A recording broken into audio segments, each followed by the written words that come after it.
ಲೋಕಸಭಾ ಚುನಾವಣೆ ಸನಿಹ ಆಗ್ತಾ ಇದೆ. ನಿಧಾನವಾಗಿ ಚುನಾವಣಾ ಕಾವು ಏರ್ತಾ ಇದೆ. ಕಟ್ಟಡ ಕಾರ್ಮಿಕರು ಸೇರಿದಂತೆ ದಿನಗೂಲಿ ಮಾಡ್ತಿದ್ದ ಜನರು ಪ್ರಚಾರದಲ್ಲಿ ಬ್ಯುಸಿ ಆಗ್ತಿದ್ದಾರೆ. ಅದರ ಪರಿಣಾಮ ಏನ್ ಗೊತ್ತಾ? ಬನ್ನಿ ನೋಡೋಣ.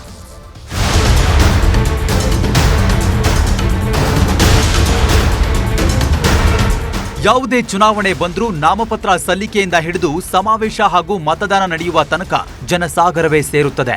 ನಾಯಕರು ಬಂದಾಗ ಪ್ರಚಾರ, ಸಮಾವೇಶಕ್ಕೆ ಜನರನ್ನ ಸೇರಿಸ್ತಾರೆ. ಇದೀಗ ಅದರ ಪರಿಣಾಮ ಕಟ್ಟಡ ನಿರ್ಮಾಣಕ್ಕೆ ಹೊಡೆತ ಬಿದ್ದಿದೆ. ಕಾರ್ಮಿಕರು ಪ್ರಚಾರಕ್ಕೆ ಹೋದಾಗ 700 ರೂಪಾಯಿ ಹಣ ಹಾಗೂ ಊಟ ಕೊಡ್ತಾರಂತೆ. ರ್ಯಾಲಿಗೆ ಹೋದ್ರೆ 1,000 ರೂಪಾಯಿ ಜೊತೆಗೆ ಊಟ ಕೊಡ್ತಾರಂತೆ.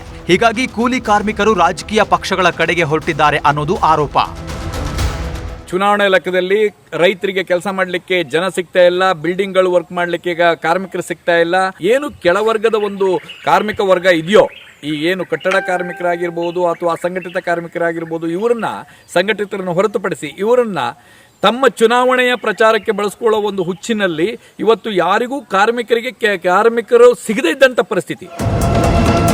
ಕಟ್ಟಡ ನಿರ್ಮಾಣದಲ್ಲಿ ಕಂಬಿ ಕಟ್ಟುವ ಕಾರ್ಮಿಕರು, ಗಾರೆ ಕೆಲಸ ಮಾಡುವ ಜನರು, ಬಣ್ಣ ಬಳಿಯುವ ಜನ ಸೇರಿದಂತೆ ಎಲ್ಲರೂ ಹೆಚ್ಚು ಹಣ ಸಿಗುವ ಕಡೆಗೆ ಹೋಗ್ತಾ ಇರೋದು ಕಟ್ಟಡ ನಿರ್ಮಾಣಕ್ಕೆ ಜನರು ಸಿಗದಂತೆ ಆಗಿದ್ದಾರೆ ಎನ್ನಲಾಗ್ತಿದೆ. ನಾಮಿನೇಷನ್ ಬಂದಿದ್ದೀವಿ. ಓಕೆ, ಯಾರ ಪರವಾಗಿ? ರಾಜೀವ್ ಗೌಡ್ರು. ಏನು ಕೆಲಸ ಮಾಡೋದು ನೀವು? ಯಾರು? ಏನು ಕೆಲಸ ಮಾಡೋದು? ಕಂಬಿ ಕೆಲಸ. ನಾವು ಹೊಟ್ಟೆ ಬಾಳಿಗೆ ಬಂದೀವಿ. ನಾವು ದುಡ್ಕೊಂಡು ತಿನ್ನೋರು. ಆಮೇಲೆ ಹೋಗ್ಬಿಡ್ತೀವಿ ನಮ್ಮೂರಿಗೆ. ಸೊ ಎಲೆಕ್ಷನ್ ಟೈಮಲ್ಲಿ ಹೋಗ್ತೀರಾ ನೀವು? ಹೋಗ್ತೀವಿ ಸರ್. ನಮಗೂ ಎಲೆಕ್ಷನ್ ಇರ್ತಾವಲ್ಲ, ನಮ್ಮೂರಲ್ಲಿ ನಾವು ಹಾಕೇಬೇಕಾಗ್ತದಲ್ಲ, ಅದಕ್ಕಾಗಿ ನಾವು ಹೋಗ್ತೀವಿ. ಇನ್ನು ಈ ಬಗ್ಗೆ ಚುನಾವಣಾ ಆಯೋಗಕ್ಕೆ ದೂರು ನೀಡಲು ನಿರ್ಧಾರ ಮಾಡಿದ್ದಾರೆ. ಚುನಾವಣಾ ಆಯೋಗ ಈ ಬಗ್ಗೆ ಗಮನ ಹರಿಸಬೇಕು ಅಂತ ಒತ್ತಾಯ ಮಾಡಿದ್ದಾರೆ. ಇದನ್ನ ದಯವಿಟ್ಟು ಚುನಾವಣಾ ಆಯೋಗ ಇದನ್ನ ಖಂಡಿತವಾಗಿಯೂ ಇದನ್ನ ತೀವ್ರವಾಗಿ ನಾವು ವಿರೋಧಿಸ್ತೀವಿ. ಚುನಾವಣಾ ಆಯೋಗ ಮಧ್ಯಪ್ರವೇಶವನ್ನು ಮಾಡಿ ಅಥವಾ ನ್ಯಾಯಾಲಯಗಳು ಇದರ ನ್ಯಾಯಾಧೀಶರುಗಳು ಮಧ್ಯಪ್ರವೇಶ ಮಾಡಿ ಇದಕ್ಕೆ ಅವಕಾಶವನ್ನು ಕೊಡಬಾರದು. ದಯವಿಟ್ಟು ಇದನ್ನ ಕರ್ನಾಟಕ ರಾಜ್ಯ ಕಾರ್ಮಿಕ ಪರಿಷತ್ತು ಇದನ್ನು ವಿರೋಧಿಸುತ್ತದೆ ಮತ್ತು ಚುನಾವಣಾ ಆಯೋಗಕ್ಕೆ ಮನವಿಯನ್ನು ಮಾಡ್ತದೆ. ದಯವಿಟ್ಟು ಈ ಒಂದು ಏನು ಕಾರ್ಮಿಕರ ದುರ್ಬಳಕೆ ಇದೆಯೋ ಅದನ್ನ ತಡಿಬೇಕು ಅಂತ ಹೇಳ್ಬಿಟ್ಟು ಅವರಲ್ಲಿ ಚುನಾವಣಾ ಆಯೋಗದಲ್ಲಿ ಮನವಿ ಮಾಡ್ತದೆ. ಚುನಾವಣೆ ಸಂದರ್ಭದಲ್ಲಿ ಅಷ್ಟೇ ಅಲ್ಲ, ಯಾವಾಗಲೂ ತನಗೆ ಬೇಕಾದ ಕೆಲಸ ಮಾಡಲು ಹಾಗೂ ತನ್ನ ಕೂಲಿಯನ್ನ ಕೇಳಲು ಸರ್ವ ಸ್ವತಂತ್ರರಿದ್ದಾರೆ. ಆದರೆ ಆಮಿಷ ಒಡ್ಡುತ್ತಿದ್ದಾರೆ ಅನ್ನೋದು ಕಾರ್ಮಿಕ ಪರಿಷತ್ ಆರೋಪ. ಈ ಬಗ್ಗೆ ಚುನಾವಣಾ ಆಯೋಗ ಗಮನ ಹರಿಸಬೇಕಾಗಿದೆ. ರಂಜನ್ ಶಿರ್ಲಾಲ್, ನ್ಯೂಸ್ 18. ಯಾಕೋ ಕಿವಿ ಸರಿಯಾಗಿ ಕೇಳ್ತಾ ಇಲ್ವಲ್ಲ?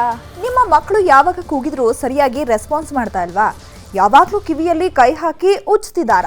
ಹಾಗಿದ್ರೆ ಪೋಷಕರೇ ಎಚ್ಚರ ಎಚ್ಚರ.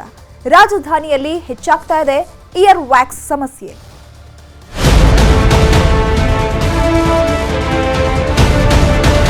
ಸಿಲಿಕಾನ್ ಸಿಟಿ ಬೆಂಗಳೂರಿನಲ್ಲಿ ಹೆಚ್ಚಾದ ಇಯರ್ಫೋನ್ ಬಳಕೆ ಹಾಗೂ ಅತಿಯಾದ ಸೌಂಡ್ ಜೊತೆಗೆ ಧೂಳಿನಿಂದ ಮಾಲಿನ್ಯ ಹೆಚ್ಚಾಗಿದ್ದು ಇಯರ್ ವ್ಯಾಕ್ಸ್ ಸಮಸ್ಯೆ ಶುರುವಾಗಿದೆ.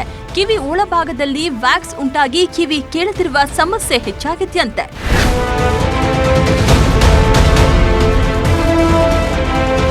ಕಿವಿ ಒಳಭಾಗದಲ್ಲಿ ಸಣ್ಣ ಸಣ್ಣ ಕಣಗಳು ಸೇರ್ತಾ ಇರುವುದರಿಂದ ಇಯರ್ ವ್ಯಾಕ್ಸ್ ಉಂಟಾಗ್ತಾ ಇದೆ. ಈಗಾಗಲೇ ರಾಜ್ಯದಲ್ಲಿ ಶ್ರವಣ ಸಮಸ್ಯೆಯಿಂದ 48 ಲಕ್ಷ ಮಂದಿ ಬಳಲುತ್ತಿದ್ದಾರೆ. ಅದರ ಜೊತೆಗೆ ಇಯರ್ ವ್ಯಾಕ್ಸ್ ಸಮಸ್ಯೆ ಕೂಡ ಹೆಚ್ಚಾಗ್ತಿದೆ. ಈ ಇಯರ್ಫೋನ್ಸ್ ಹೆಚ್ಚು ಬಳಕೆ ಮಾಡೋದ್ರಿಂದ ಏನಾಗುತ್ತೆ, ಆ ಕಿವಿಗೆ ಹೊರಭಾಗದ ಕಿವಿಗೆ ಪೂರ್ತಿಯಾಗಿ ಬಂದಾಗ್ಬಿಡುತ್ತೆ.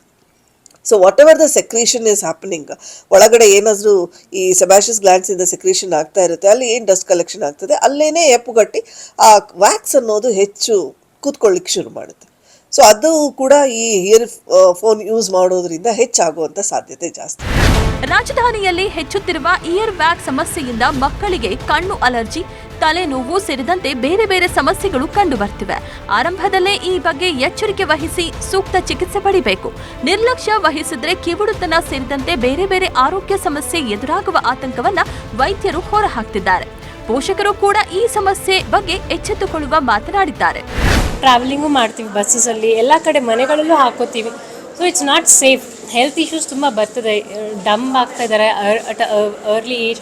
ಮಕ್ಕಳು ತುಂಬ ಅಡಿಕ್ಟ್ ಆಗ್ತಿದ್ದಾರೆ ಬ್ಲೂಟೂತ್ ಕನೆಕ್ಟ್ ಮಾಡಿಕೊಂಡು.